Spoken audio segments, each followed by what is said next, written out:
ನಮಸ್ಕಾರ ಎಲ್ಲರಿಗೂ. ಮಾಲ್ವಿಕಾ ಸ್ಪಿರಿಚುವಲ್ ಚಾನೆಲ್ಗೆ ಸ್ವಾಗತ. ಗುರುವಾರದಂದು ಪರಮಗುರುವಾದ ಶ್ರೀ ಗುರು ದತ್ತಾತ್ರೇಯರ ಬಗ್ಗೆ ತಿಳಿಯೋಣ. ಗುರು ಬ್ರಹ್ಮ, ಗುರು ವಿಷ್ಣು, ಗುರುದೇವೋ ಮಹೇಶ್ವರ, ಗುರು ಸಾಕ್ಷಾತ್ ಪರಬ್ರಹ್ಮ, ತಸ್ಮೈ ಶ್ರೀ ಗುರುವೇ ನಮಃ ಎಂದು ಗುರುಮಂತ್ರವನ್ನು ಕೊಟ್ಟಿರೋ ಎಲ್ಲ ಗುರುಗಳಿಗೆ ನನ್ನ ಕೋಟಿ ಕೋಟಿ ನಮನೆಗಳು. ಶ್ರೀ ಗುರುಭ್ಯೋ ನಮಃ. ದೇವಿ ಭಾಗವತದ ಪ್ರಕಾರ ಒಂದು ದಿನ ಋಷಿ ನಾರದರು ಪಾರ್ವತಿ, ಲಕ್ಷ್ಮಿ ಮತ್ತು ಸರಸ್ವತಿ ದೇವಿಯನ್ನು ಭೇಟಿ ಮಾಡುತ್ತಾರೆ ಮತ್ತು ಅತ್ರಿ ಋಷಿಗಳ ಪತ್ನಿಯಾದ ಮಹಾನ್ ಪತಿವ್ರತೆ ಅನಸೂಯೆಯನ್ನು ನಿರಂತರವಾಗಿ ಸ್ತುತಿಸುತ್ತಾ ಅವರನ್ನು ಅಸೂಯೆ ಪಡುವಂತೆ ಮಾಡುತ್ತಾರೆ. ಅತ್ರಿ ಋಷಿ ಭಗವಾನ್ ಬ್ರಹ್ಮನಿಂದ ಜನಿಸಿದರು. ಅವರು ಕಠಿಣ ತಪಸ್ಸು ಮಾಡಿ ಬ್ರಹ್ಮಜ್ಞಾನವನ್ನು ಪಡೆದರು. ಅವರು ಕರ್ಜಮ ಪ್ರಜಾಪತಿಯ ಮಗಳಾದ ಅನಸೂಯಳನ್ನು ವಿವಾಹವಾದರು. ಹೆಸರೇ ಸೂಚಿಸುವಂತೆ ಅನಸೂಯ ಯಾರೊಂದಿಗೆ ಅಸೂಯೆ ಪಡುವುದಿಲ್ಲ. ಅವಳು ಮಹಾಪತಿವ್ರತೆಯಾಗಿದ್ದಳು. ಅವಳು ಪತಿ ದೇವರಂತೆ ಪೂಜಿಸುವ ಪರಿಶುದ್ಧತೆಯ ಮೂರ್ತಿ ರೂಪ ಆಗಿದ್ದಳು. ಅವಳು ತನ್ನ ಪತಿಗೆ ಅತ್ಯಂತ ನಿಷ್ಠಳಾಗಿದ್ದಳು ಮತ್ತು ಯಾವುದೇ ಪುರುಷನ ಬಗ್ಗೆ ಯೋಚಿಸುತ್ತಿರಲಿಲ್ಲ. ಅನಸೂಯೆಯ ಬಗ್ಗೆ ಕೇಳಿದ 3 ದೇವತೆಗಳು ಅಸೂಯೆಪಟ್ಟರು ಮತ್ತು ತಮ್ಮ ತಮ್ಮ ಪತಿ ಬ್ರಹ್ಮ, ವಿಷ್ಣು ಮತ್ತು ಶಿವನನ್ನು ಅನಸೂಯಳ ಪತಿವ್ರತ್ಯ ಗುಣವನ್ನು ಪರೀಕ್ಷಿಸಲು ಭೂಮಿಗೆ ಹೋಗಿ ಎಂದು ಹೇಳಿದರು. ತ್ರಿಮೂರ್ತಿಗಳು ಅದನ್ನು ಮಾಡಲು ಒಪ್ಪಿಕೊಂಡರು. ಅವರು ಸನ್ಯಾಸಿಗಳಾಗಿ ಅತ್ರಿ ಋಷಿಗಳ ಆಶ್ರಮಕ್ಕೆ ಹೋದರು. ಅವರು ಭಿಕ್ಷೆ ಬೇಡಿದರು. ಆ ಸಮಯದಲ್ಲಿ ಅತ್ರಿ ಋಷಿ ತನ್ನ ದಿನನಿತ್ಯದ ಶುದ್ಧೀಕರಣವನ್ನು ನೀಡಲು ನದಿಗೆ ಹೋಗಿದ್ದರು. ಅನಸೂಯ ಅವರನ್ನು ಗೌರವದಿಂದ ಸ್ವಾಗತಿಸಿ ಆಸನಗಳನ್ನು ನೀಡಿದಳು. ಅವರ ಪಾದಗಳನ್ನು ತೊಳೆದು ಪೂಜಿಸಿದಳು. ಅತಿಥಿಗಳು ತಾಳ್ಮೆ ಕಳೆದುಕೊಂಡರು ಮತ್ತು ಹಸಿವಿನಿಂದ ನಟಿಸಿದರು. ಹೊರಗೆ ಕಾಯಲು ಸಾಧ್ಯವಾಗದ ಕಾರಣ ಕೂಡಲೇ ಅವರಿಗೆ ಆಹಾರ ಪೂರೈಸಬೇಕು ಎಂದು ಒತ್ತಾಯಿಸಿದರು. ಸರಿಯಾದ ಆಸನಗಳನ್ನು ನೀಡಿದ ನಂತರ ಆಹಾರವನ್ನು ಬಡಿಸಲು ಬಂದಾಗ ಅವರು ಒಂದು ಷರತ್ತನ್ನು ಹಾಕಿದರು. ಅವಳು ಬೆತ್ತಲೆಯಾಗಿ ಬಂದು ಅವರಿಗೆ ಊಟ ಬಡಿಸಬೇಕು ಎಂದು ಹೇಳಿದರು. ಅನಸೂಯ ಸ್ವಲ್ಪ ಯೋಚಿಸಿದಳು. ನಾನು ವಿಧಿಸಿದ ಷರತ್ತನ್ನು ಅನುಸರಿಸಲು ನಿರಾಕರಿಸಿದರೆ ಈ ಅತಿಥಿಗಳು ಆಹಾರವನ್ನು ತಿನ್ನದೇ ಹೋಗಬಹುದು. ಅತಿಥಿಗಳು ದೇವರ ಅಂಶ. ನನ್ನ ಮನಸ್ಸು ಶುದ್ಧವಾಗಿದೆ. ನನ್ನ ಗಂಡನ ಆಧ್ಯಾತ್ಮ ಶಕ್ತಿ ಖಂಡಿತವಾಗಿಯೂ ನನ್ನನ್ನು ರಕ್ಷಿಸುವುದು ಎಂದು ಯೋಚಿಸಿ ಅವರ ಅಪೇಕ್ಷೆಯಂತೆ ಊಟ ಬಡಿಸುವ ಇಚ್ಛೆ ವ್ಯಕ್ತಪಡಿಸಿದಳು. ಅವಳು ಅಡಿಗೆ ಕೋಣೆಗೆ ಹೋದಳು.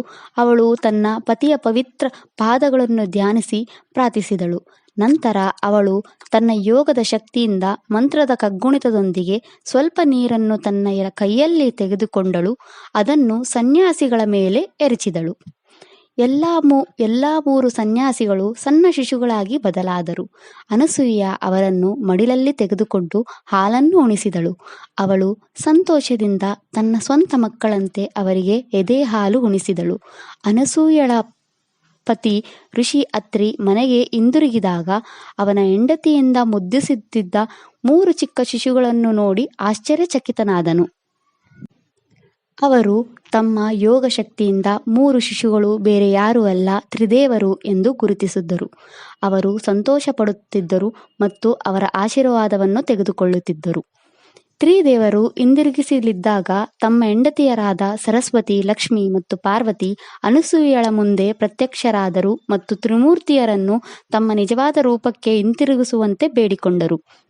ಶುದ್ಧ ದಂಪತಿಗಳನ್ನು ನೋಡಿ ಶಿಶುಗಳು ತ್ರಿದೇವರ ಮೂಲ ರೂಪವನ್ನು ತೆಗೆದುಕೊಂಡು ಋಷಿ ದಂಪತಿಗಳಿಗೆ ಯಾವುದೇ ಅಪೇಕ್ಷಿತ ವರವನ್ನು ಕೇಳಲು ಹೇಳುತ್ತಾರೆ. ದಂಪತಿಗಳು ತ್ರಿದೇವನನ್ನು ತಮ್ಮ ಮಕ್ಕಳಾಗಿ ಹುಟ್ಟುವಂತೆ ವಿನಂತಿಸುತ್ತಾರೆ. ಶ್ರೀ ವಿಷ್ಣುವು ಶ್ರೀ ದತ್ತನಾಗಿ, ಬ್ರಹ್ಮನು ಚಂದ್ರನಾಗಿ ಮತ್ತು ಶಿವನು ಋಷಿ ದುರ್ವಾಸರಾಗಿ ಜನಿಸಿದರು. ಸ್ವಲ್ಪ ಸಮಯದ ನಂತರ ಚಂದ್ರ ಮತ್ತು ದುರ್ವಾಸರು ಅನಸೂಯಳ ಅನುಮತಿಯನ್ನು ಕೇಳಿದರು. ದುರ್ವಾಸನು ತೀರ್ಥಯಾತ್ರೆಗೆ ಹೋಗಿ ತಪಸ್ಸು ಮಾಡುವ ಬಯಕೆಯನ್ನು ವ್ಯಕ್ತಪಡಿಸಿದರು. ಚಂದ್ರನ ಲೋಕದಲ್ಲಿ ನೆಲೆಸಲು ವಿನಂತಿ ಮಾಡಿಕೊಂಡರು.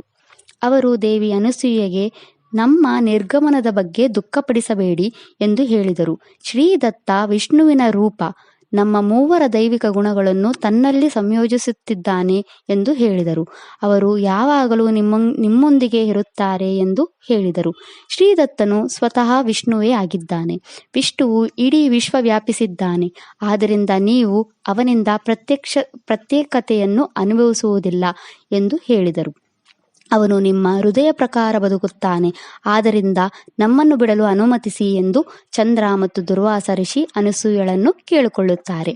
ಅವರ ತಾಯಿ ಅನುಮತಿ ಪಡೆದು ಚಂದ್ರನ ಲೋಕಕ್ಕೆ ತಲುಪಿದ ಮತ್ತು ದುರ್ವಾಸ ತೀರ್ಥಯಾತ್ರೆಗೆ ಹೊರಟರು. ಶ್ರೀದತ್ತನು ಅನಸೂಯನ ಆಶ್ರಮದಲ್ಲಿ ಉಳಿದುಕೊಂಡನು.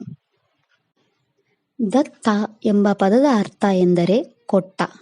ದೈವಿಕ ತ್ರಿಮೂರ್ತಿಗಳು ಋಷಿ ದಂಪತಿಗಳಾದ ಗುರು ಅತ್ರಿ ಮತ್ತು ಮಾತಾ ಅನಸೂಯರಿಗೆ ತಾವು ಮಗನ ರೂಪದಲ್ಲಿ ಕೊಟ್ಟಿರೋರಿಂದ ಅವರನ್ನು ದತ್ತ ಎಂದು ಕರೆಯುತ್ತಾರೆ. ಅವನು ಗುರು ಅತ್ರಿಯ ಮಗ ಆದ್ದರಿಂದ ದತ್ತಾತ್ರೇಯ ಎಂದು ಹೆಸರು ಬಂತು. ದತ್ತಾತ್ರೇಯನು ಬ್ರಹ್ಮ, ವಿಷ್ಣು ಮತ್ತು ಶಿವನ 3 ತಲೆಗಳೊಂದಿಗೆ ಜನಿಸಿದರು.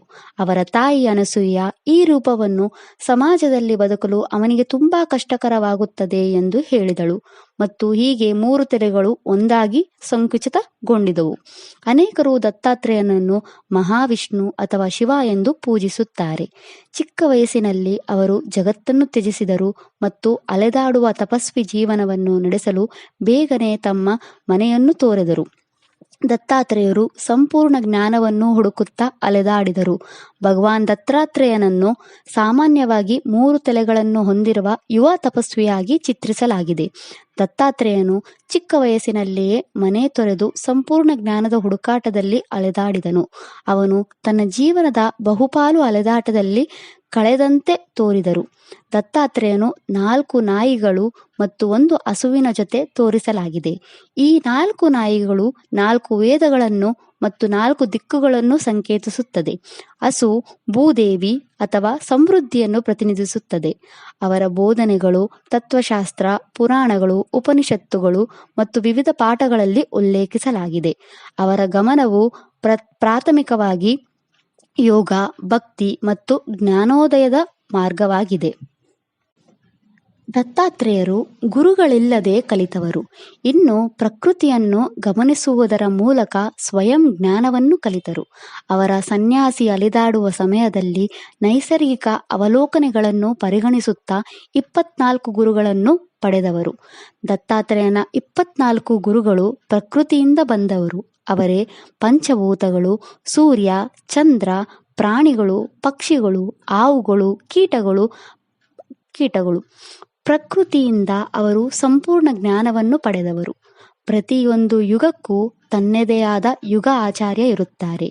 ಆ ಕಾಲದ ಪರಮ ಆಧ್ಯಾತ್ಮಿಕವಾಗಿ ಕಾರ್ಯನಿರ್ವಹಿಸುವ ಅವತಾರ ಆಗಿರ್ತಾರೆ. ಅದೇ ರೀತಿ ಶ್ರೀಕೃಷ್ಣನು ದ್ವಾಪರ ಯುಗಕ್ಕೆ ಯುಗ ಆಚಾರ್ಯನಾಗಿದ್ದನು ಮತ್ತು ಭಗವದ್ಗೀತೆಯನ್ನು ಬೋಧನೆ ಮಾಡಿದವರು. ಇಂದಿನ ತ್ರೇತಾಯುಗದ ಪರಮಗುರು ದತ್ತಾತ್ರೇಯರಾಗಿದ್ರು ಮತ್ತು ಅವಧೂತ ಗೀತೆಯ ಬಗ್ಗೆ ಬೋಧನೆ ಮಾಡಿದವರು. ದತ್ತನು ವಿವಿಧ ಅವತಾರಗಳನ್ನು ತೆಗೆದುಕೊಂಡಿದ್ದಾನೆ. ಮೊದಲ ಅವತಾರವೆಂದರೆ ಶ್ರೀಪಾದ ಶ್ರೀವಲ್ಲಭ.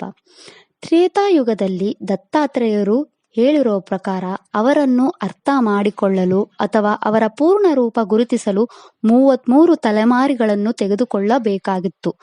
ಅಲ್ಲಿಯವರೆಗೆ ಅವರ ಜೀವನದ ಪುಸ್ತಕವನ್ನು ಜನರ ನೋಡಲಾಗುವುದಿಲ್ಲ ಅಥವಾ 33 ತಲೆಮಾರುಗಳವರೆಗೂ ಪ್ರಕಟಿಸಲಾಗುವುದಿಲ್ಲ ಎಂದು ಹೇಳಿದರು. ಕಲಿಯುಗದಲ್ಲಿ ಅವರ 33 ತಲೆಮಾರುಗಳು ಮುಗಿದು ಅವರ ಮೊದಲ ಅವತಾರವೇ ಶ್ರೀಪಾದ ಶ್ರೀವಲ್ಲಭವಾಯಿತು. ಅವರು ದತ್ತಾತ್ರೇಯ ಜೀವನ ಚರಿತ್ರೆಯ ಮೇಲೆ ಪುಸ್ತಕವನ್ನು ಬರೆದಿದ್ರು. ಅದೇ ಶ್ರೀಪಾದ ಶ್ರೀವಲ್ಲಭ ಚರಿತಾಮೃತಂ ಎಂಬ ಪುಸ್ತಕ ಆಗಿತ್ತು. ಶ್ರೀಪಾದರ ನಂತರ ಮುಂದಿನ ಅವತಾರ ಸ್ವಾಮಿ ನರಸಿಂಹ ಸರಸ್ವತಿ ಆಗಿದ್ರು. ಅವರ ಕಾಲದಲ್ಲಿ ದತ್ತಗುರುವಿನ ಬಗ್ಗೆ ತಿಳಿದುಕೊಳ್ಳಲು ಗುರುಚರಿತ್ರೆಯನ್ನು ಪ್ರಕಟಿಸಲಾಯಿತು. ನರಸಿಂಹ ಸರಸ್ವತಿ ಈಗಲೂ ಗಾಣಗಾಪುರದಲ್ಲಿ ನಿರ್ಗುಣ ಪಾದುಕೆ ರೂಪದಲ್ಲಿ ನೆಲೆಸಿದ್ದಾರೆ. ಇವರ ನಂತರ ಹಲವಾರು ದತ್ತ ಪರಂಪರೆ ನಡೆಸಲು ಹಲವಾರು ಗುರುಗಳು ಅವತರಿಸಿದರು. ಅವರಲ್ಲಿ ಅಕ್ಕಲ್ಕೋಟ್ ಸ್ವಾಮಿ ಸಮರ್ಥ, ಶಿರಡಿ ಸಾಯಿಬಾಬಾ, ಮಾಣಿಕ್ ಪ್ರಭು, ಗಜಾನನ್ ಮಹಾರಾಜರು ಆಗಿದ್ರು. ಮಾರ್ಗಶಿರ ಹುಣ್ಣಿಮೆಯಂದು ದತ್ತಾತ್ರೇಯರು ಜನಿಸಿದ ದಿನವಾದ್ದರಿಂದ ದತ್ತಾತ್ರೇಯ ಜಯಂತಿ ಎಂದು ಆಚರಿಸಲಾಗುತ್ತೆ. ಈ ದಿನವನ್ನು ಅನೇಕ ನಗರಗಳಲ್ಲಿ ಅತ್ಯಂತ ವೈಭವದಿಂದ ಆಚರಿಸಲಾಗುತ್ತದೆ. ಭಕ್ತರು ದತ್ತ ದೇವರಿಗೆ ಪ್ರಾರ್ಥನೆ ಸಲ್ಲಿಸಿ ಆಶೀರ್ವಾದ ಪಡೆಯುತ್ತಾರೆ. ಜನರ ನಂಬಿಕೆಯ ಪ್ರಕಾರ ಈ ದಿನ ಉಪವಾಸ ಮಾಡುವುದರಿಂದ ಭಗವಂತ ದತ್ತನು ಅವರ ಜೀವನದಲ್ಲಿ ಸಂತೋಷ, ಸಂಪತ್ತು, ಸಮೃದ್ಧಿ ಮತ್ತು ಉತ್ತಮ ಆರೋಗ್ಯವನ್ನು ನೀಡುತ್ತಾನೆ ಎಂದು ನಂಬಿಕೆ ಇದೆ. ಇದಿಷ್ಟು ಗುರು ದತ್ತಾತ್ರೇಯರ ಬಗ್ಗೆ. ಜೀವನದಲ್ಲಿ ಹಲವಾರು ಗುರುಗಳು ನಮಗೆ ಮಾರ್ಗದರ್ಶನ ಮಾಡಲು ಹುಟ್ಟುತ್ತಾರೆ. ಗುರು ದತ್ತಾತ್ರೇಯ, ಗುರು ಮಧ್ವಾಚಾರ್ಯ, ಗುರು ರಾಘವೇಂದ್ರ, ಗುರು ದಕ್ಷಿಣಾಮೂರ್ತಿ ಇವರೆಲ್ಲ ಹುಟ್ಟಿರೋದು ನಮಗೆ ಮಾರ್ಗದರ್ಶನ ಮಾಡೋಕೆ, ನಮಗೆ ಸರಿ ದಾರಿ ತೋರಿಸೋಕೆ. ಅವರ ಜೀವನ ಚರಿತ್ರೆಗಳಿಂದ ನಾವು ನಮ್ಮ ಜೀವನದ ಕಷ್ಟಗಳನ್ನು ಹೇಗೆ ನಿವಾರಿಸಬೇಕು, ಯಾವ ಸಂದರ್ಭದಲ್ಲಿ ಹೇಗೆ ಇರಬೇಕು ಅಂತ ಹೇಳಿಕೊಟ್ಟವರು. ಇದಿಷ್ಟು ಗುರುಗಳ ಬಗ್ಗೆ. ವಿಡಿಯೋ ಇಷ್ಟ ಆದರೆ ಲೈಕ್ ಮಾಡಿ, ಫ್ಯಾಮಿಲಿ ಮೆಂಬರ್ಸ್ಗೆ ಶೇರ್ ಮಾಡಿ, ಚಾನೆಲ್ನ ಸಪೋರ್ಟ್ ಮಾಡೋಕ್ಕೆ ಸಬ್ಸ್ಕ್ರೈಬ್ ಮಾಡಿ. ಶ್ರೀ ಗುರುಭ್ಯೋ ನಮಃ.